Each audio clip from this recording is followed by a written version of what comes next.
σύμβουλο του Λαμία στο κέντρο, τον κύριο Νίκο Πάπουτσα, ο οποίος έκανε μια ξεχωριστή τοποθέτηση σχετικά με την υπηρεσία καθαριότητας, με την έλλειψη σε ανθρώπινο δυναμικό και τον τρόπο που μπορούν να απορροφηθούν. Οι 31 τώρα είναι πλεονάζοντες, είναι υπεράριθμοι, σίγουρα λείπουν όμως από την υπηρεσία καθαριότητας. Κύριε Πάπουτσα, καλό μεσημέρι. Καλό μεσημέρι. Καλησπέρα κυρία Έλληνα και κύριοι Έλληνες. Τι κάνουμε? Προσπαθούμε να είμαστε καλά με όλα αυτά που ακούμε, που λέτε κι εσείς. Δυστυχώς. Είναι πολύ δύσκολα τα πράγματα και από πλευράς της πανδημίας και γίνεται στην πραγματική αγορά και ο κόσμος πραγματικά υποφέρει και έχει πάρα πολλά προβλήματα.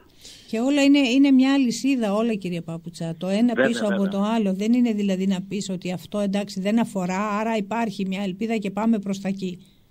Μας αφορά όλους αυτό. Μας αφορά ό,τι γίνεται όλους. Και όποιος νομίζει ότι δεν θα υποστεί κάποια από αυτές τις συνέπειες, νομίζω ότι δεν εκτιμά σωστά την κατάσταση. Γι' αυτό πρέπει να είμαστε ενωμένοι και να έχουμε πραγματικά στο μυαλό μας και την αλληλεγγύη και τον τρόπο να βοηθήσουμε τον συνάνθρωπό μας και να κάνουμε ό,τι είναι δυνατόν για να υποστούμε όσο το δυνατόν λιγότερο αυτές τις συνέπειες. Λίγο νωρίτερα, κύριε Πάπουτσα, επειδή είστε και δικηγόρος, είχαμε φιλοξενήσει εδώ τον πρόεδρο της Ομοσπονδίας, από όλη την Ελλάδα δηλαδή. Σας άκουσα. Ναι, τον κύριο Χατζηλό, οι οποίοι πήγαν 3 άνθρωποι να διαμαρτυρηθούν, όχι για τον εαυτό τους, για τον κλάδο που εκπροσωπούν, και τους συνέλαβαν έξω από το Μέγαρο Μαξίμου. 3 άνθρωποι πήγαν όλοι και όλοι με ένα πανό. Δεν έκλεισαν δρόμο, δεν πέταξαν αυγά, δεν ξέρω εγώ οτιδήποτε αντικείμενα στο Μέγαρο Μαξίμου, δεν εξύβρισαν κανέναν. Πήγαν να διαμαρτυρηθούν, άνοιξαν ένα πανό και λένε πεινάμε. Και έχουν δίκιο οι άνθρωποι ότι πεινάει ο κλάδος τους. Και τους συνέλαβαν. Δυστυχώς, κυρία Έλληνα, και στην προηγούμενη συνάντηση που είχαμε κάνει και τα είχαμε πει σε σχέση με την απαγόρευση των συναθρήσεων που είχαν γίνει κατά την περίοδο του Πολυτεχνείου, βλέπουμε δυστυχώς ότι η κυβέρνηση έχει μια τάση να υπάρχει μια αστυνομοκρατούμενη πρακτική. Μα δεν μιλάμε εδώ τώρα για δεκάδες που πήγαν ενδεχομένως και διαταράχτηκε η ηρεμία ή ότι υπήρξε κίνδυνος διασποράς του κοροναϊού. 3 άνθρωποι πήγαν.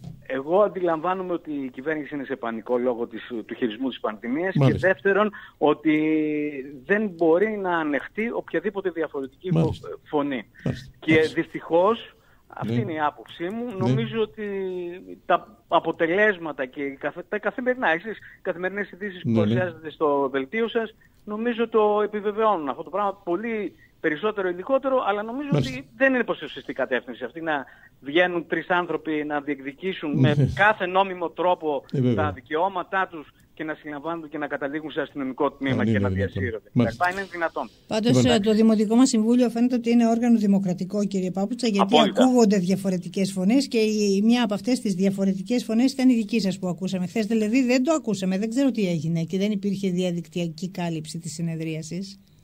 Είναι ένα μείον αυτό, ένα μεγάλο μείον. Οφείλω να πω ότι το Δημοτικό Συμβούλιο, έτσι όπως γίνεται, παρόλο με τις αντιξότητες και με την τηλεδιάσκεψη, παρόλα αυτά είναι άκρως δημοκρατική διαδικασία. Το καταλογίζω αυτό και στον κύριο Πρόεδρο του Δημοτικού Συμβουλίου και προσωπικά στον κύριο Δήμαρχο και στη Δημοτική Αρχή. Ακούγονται όλες τις απόψεις.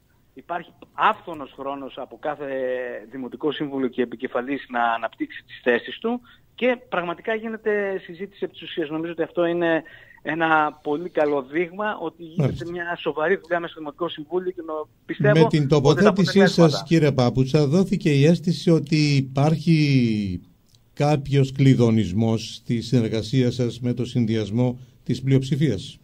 Όχι. Να τα πάρουμε λίγο τα πράγματα. Ναι. Λοιπόν, εχθές είχαμε τη συζήτηση του προϋπολογισμού, όπως και εσείς γνωρίζετε και αναφέρατε.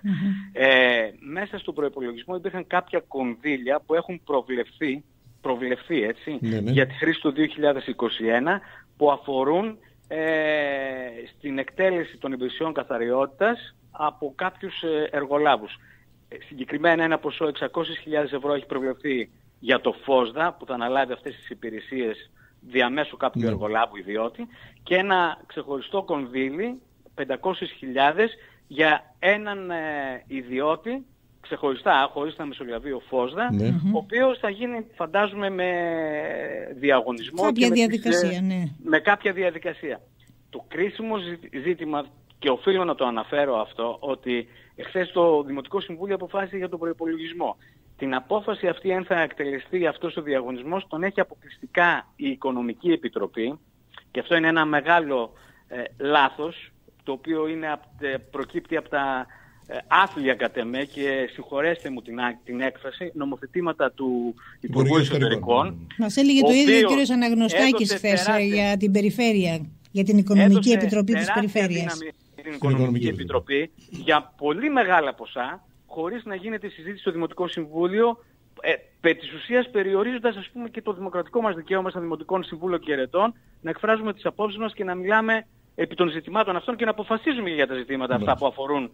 Είναι πάρα πολύ σημαντικά ζητήματα και λόγω ποσού, αλλά και λόγω της σπουδαιότητας που έχει, για τον τρόπο που οι δημότες μας θα πρέπει να λάβουν γνώση, το πώς θα αποφασίζουμε, πώς θα γίνει, και όχι μόνο σε μια στενή αίθουσα μιας Οικονομικής Επιτροπής με 7 ή 8 ή 9 άτομα. Αντιλαμβάνεσαι λοιπόν ότι ήταν προβληματικό μόνο και από αυτό το νομοθέτη. Εμένα η ένστασή μου ήταν η εξής, και η ένσταση και του συνδυασμού γενικότερα.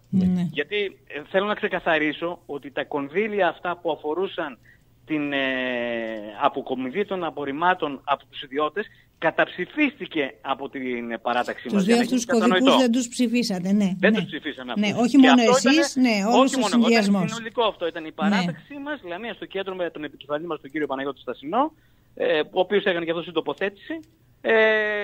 Καταψηφίστηκε ως προς τα κονδύλια αυτά, γιατί θεωρούμε ότι είναι βασική αρχή μας και κόκκινη γραμμή σε σχέση και με αυτά που λέγαμε προεκλογικά και με αυτά που πρεσβεύει και ο κύριος Στασινός, 10 χρόνια Δημοτικός Σύμβουλος, αλλά και εμείς προσωπικά από το μετερίζει του καθενός, έτσι όπως είχαμε εκφραστεί στο παρελθόν. Άρα εμείς θεωρήσαμε ότι αυτό δεν έπρεπε να γίνει. Η ένστασή μου τώρα εμένα και αυτό που ίσως να παρερμηνεύθηκε, εγώ θεωρώ ότι επειδή ακριβώς αυτή είναι μια κόκκινη γραμμή που αφορά την προγραμματική μας κοινή συμφωνία με την Δημοτική Αρχή και τον κύριο Δήμαρχο, τον κύριο Καραΐσκο, οποιαδήποτε παρέκκληση θα δημιουργήσει κάποιο πρόβλημα. Και ανέφερα και στην τοποθέτησή μου ότι εμείς 14 μήνες, δηλαδή από τότε που ανέλαβε από το Σεπτέμβριο του 2019 η νέα Δημοτική Αρχή, για το καλό της πόλης και των συμφέρον των δημοτών μας, παρά σε πάρα πολλά ζητήματα που είχαμε αντίθετες απόψεις, όμως στηρίξαμε τη Δημοτική Αρχή, απλώσαμε το χέρι μας και είπαμε ότι μέχρι να βρείτε τα βήματά σας, εμείς θα στηρίζουμε και ακόμα κι αν εμείς δεν συμφωνούμε 100% με κάποια επιλογή πολιτική, σας στηρίζουμε.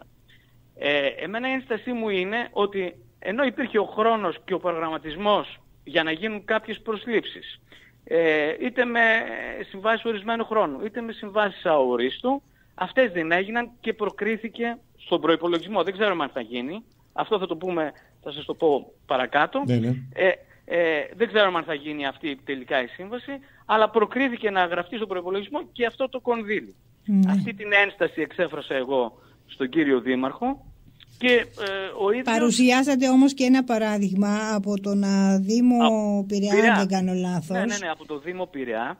Τον έχω πρόχειρο, είναι πρόσφατος διαγωνισμός, ο οποίος με συμβάση ορισμένου χρόνου, 8 μήνης διάρκειας, προσέλαβε στις ανταποδοτικές υπηρεσίες καθαριότητα ανακύκλωση 118 άτομα. Δηλαδή, κατ' εμέ, υπήρχε η νομική δυνατότητα να επιλέξουμε αυτόν τον τρόπο. Ο κύριος Δήμαρχος δεν αρνήθηκε να το συζητήσουμε και είπαμε ότι και εγώ αλλά και η παράταξή μας να συνεννοηθούμε, να βρούμε έναν τρόπο αν μπορεί να προκριθεί αυτή η λύση με τις συμβάσεις, οι οποίες να μην αλλοιώνουν τον δημόσιο χαρακτήρα των ανταποδοτικών υπηρεσιών του Δήμου και της καθαριότητας. Ούτως ή άλλως, όπως είπατε κύριε Πάπουτσα, ο προϋπολογισμός είναι ένα σχέδιο, ένα εργαλείο που αλλάζει και ξαναλλάζει. Η απόφαση δεν ελήφθη χθες το βράδυ για το αν θα γίνει ή δεν θα γίνει. Πρόβλεψη υπήρξε στον προϋπολογισμό. Η πρόβλεψη υπήρχε και για να είμαστε και ακριβείς, και επειδή εγώ πάντοτε μου αρέσει να μιλάω τη γλώσσα της αλήθειας, όταν συνεργαζόμαστε με μια παράταξη, στο σχεδιασμό πρέπει να έχει και η παράταξη που συνδιοικεί και κάποιο λόγο σε κάποια ζητήματα που αφορούν κόκκινες γραμμές. Και το έχουμε τονίσει και κατηδίαν στο Δήμαρχο, και εγώ και ο κύριος Στασινός και ο κύριος Παπα-Νικολάου. Τα έχουμε συζητήσει αυτά και αποτελεί και θέση και του Δημάρχου, έτσι.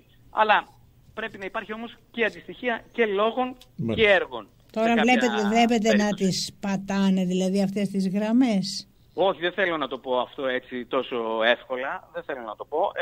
Εγώ είμαι τους ανθρώπους που θα καθίσω να ακούσω, να δούμε τι γίνεται, και η δικιά μας πλευρά σαν αντιπολίτευση είναι και να πιέζουμε για να πηγαίνουν τα πράγματα προς το καλύτερο. Και εμείς, κύριε Παπούτσα, γι' αυτό κάνουμε μαζί σας αυτή τη συζήτηση, γιατί ξέρετε ο καθένας τα ακούει όπως θέλει να τα ακούσει και τα ερμηνεύει όπως θέλει, και από νωρίς σήμερα το πρωί ακούγονταν και φωνές ότι το διαλύεται.